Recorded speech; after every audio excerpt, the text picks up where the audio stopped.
Hey, welcome back to Don't Sweat the Small Stuff, and it's all small stuff. I'm your host, Lewis. Welcome back.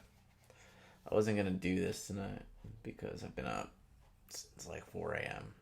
on a movie set. And I'm just getting home, and it's about 9, and I got ready for bed, and I just thought, what the hell? I'll just do it real quick. Kind of felt like reading anyway, and it's a little early for bed. Okay, chapter 19. Lower your tolerance to stress. It seems that we have it backward in our society. We tend to look up to people who are under a great deal of stress, who can handle loads of stress, and those who are under a great deal of pressure. When someone says, I've been working really hard, or I'm really stressed out, we are taught to admire, even emulate their behavior. In my work as a stress consultant, I hear the proud words, I have a very high tolerance to stress, almost every day. It probably won't come as much of a surprise that when these stressed out people first arrive at my office, more often than not, what they are hoping for are strategies to raise their tolerance to stress even higher so they can handle even more.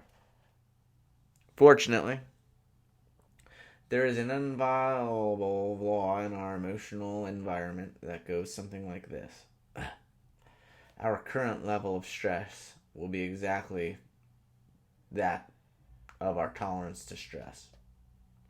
You'll notice that the people who say, I can handle lots of stress, will always be under a great deal of it. So if you teach yourself to raise their tolerance to stress, that's exactly what will happen. They will accept even more confusion and responsibility until, again, their external level of stress matches that of their tolerance. Usually, it takes a crisis of some kind to wake up a stressed out person to their own craziness. A spouse leaves.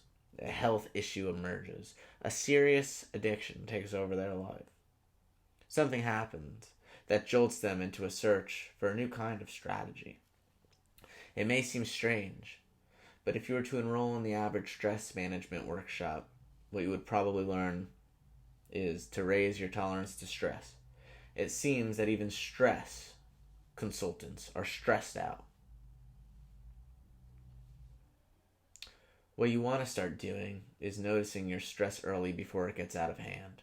When you feel your mind moving too quickly, it's time to back off and regain your bearings. When your schedule is getting out of hand, it's a signal that it's time to slow down and reevaluate what's important rather than power through everything on the list.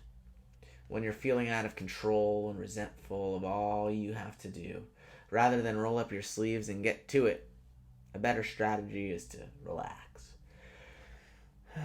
Take a few deep breaths and go for a short walk, maybe even a long one. You'll find that when you catch yourself getting too stressed out early, before it gets out of control, your stress will be like a proverbial snowball rolling down the hill. When it's small, it's manageable and easy to control. Once it gathers momentum, however, it's difficult, if not impossible, to stop. There's no need to worry that you won't get it all done.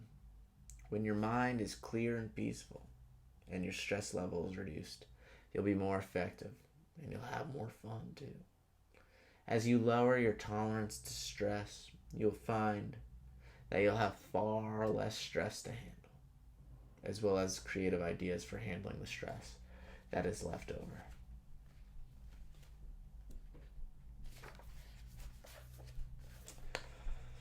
Well, anyway, this is Don't Sweat the Small Stuff, and it's all small stuff. Until tomorrow, I'm your host, Lewis.